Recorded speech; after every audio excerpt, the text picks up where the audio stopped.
Hey guys, it's Crazy Comic Lady here, and I wanted to do a picture of Ariel with a Pokemon team, because last year I thought I kind of wanted to do a contest where people had to draw their favourite Disney characters with a Pokemon team, like a crossover, but I didn't end up doing that, and I'm probably not going to be doing any more contests, so I thought, well, I'll just do the picture myself, because I kind of wanted to see something kind of like this with a whole Pokemon team and stuff.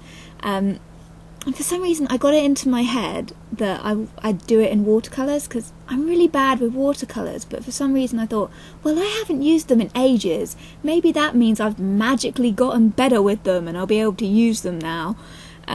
Yeah, no, I'm still really, really awful with them. I mean, I've watched so many tutorials on how people colour with watercolour, paints and stuff, and I cannot do it.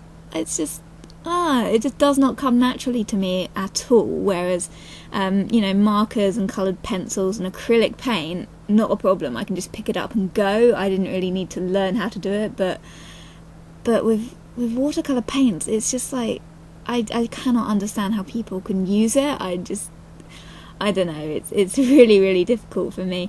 I struggle as well with the other stuff the other mediums that I really hate the most are oil paints. I hate oil paints.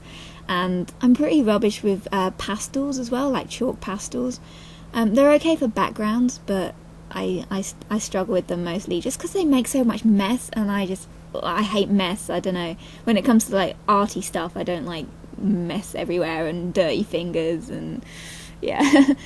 I don't know, I'm a bit weird like that, but yeah, so I did her Pokemon team, and I've actually done a picture like this before, and it's on my channel, where I did her under the sea with a Vaporeon, because I love Vaporeons. I think they're probably my favourite water Pokemon, but yeah, I did that, and I did that one in markers, and I'll put a link in the video description below if you guys are bothered about seeing it, because it was kind of a combination of markers and watercolour, but it was really weird because the watercolour just curled the page up, and it was just a disaster, the other picture. But I think in the other picture the Ariel kind of looks better than this one, so I don't know, you guys can decide which one looks better, but I love this kind of crossover idea of Pokemon and Disney. I just think it's really fun. So yeah, I also did that little penguin Pokemon as well from, what's it called, Piplup? Is that it? Because I don't really know much about more modern day Pokemon, because I kind of grew up in the 90s with the original 150, but that little the little penguin Pokemon from the later games, I really like that. It's like the one Pokemon from the recent generations that I think is really adorable, so I put that one in because I thought it was cute. And yeah, when I actually had the games, I always used to call it Flip Flop. I don't know why, but I always used to call my little penguin Pokemon Flip Flop because I'm strange. And I also put in a Krabby because it kind of needed to represent Sebastian, really, because otherwise it would be a bit strange if she didn't have a crab Pokemon. And then I didn't realise as well that I actually forgot to put in the 6th Pokemon of the team. So she's only got 5. I put in that seagull thing as well to represent Scuttle, but I didn't put in a fish one, so I think I probably should have put that in the background and done like a Magikarp or something, because Flounder in the series was a pretty useless kind of animal companion, I think. So I think if she lived in the Pokemon world, then she'd probably befriend all the Magikarps, because they're pretty useless and pathetic, so I don't know. But yeah, I kind of forgotten what I was going to say. Oh, I did some other watercolours after this as well, because I thought, I want to try and get a bit better, and every single watercolour I did after this actually turned out worse. The next one I did one that was, I didn't film them, but I did one which was just Ariel in her pink dress, and I inked it.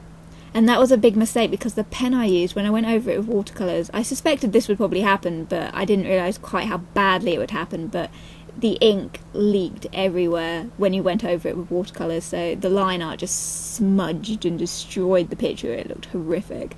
And then I had another go, and I did my OC, and the background just turned out horrific. It was supposed to be a hedge with roses on it, and she was standing in front of it, and it just looked terrible.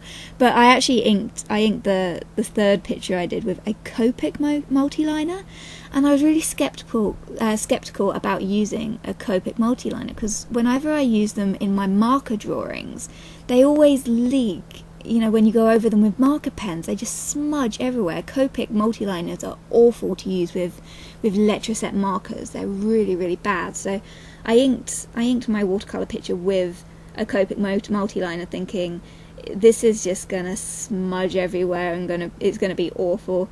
And it was completely waterproof. It didn't smudge at all. It was like, what? Wow, this is impressive. So it got me thinking, it must be something in the alcohol Letraset markers that cause the Copic multiliners to smudge when you're doing marker art. So, I don't know. Anyway, here's the finished picture, and I kind of hope you like it. I'm not sure if I do or not. I'll let you guys be the judge of it. But thanks for watching anyway, and I'll see you guys all soon. Bye!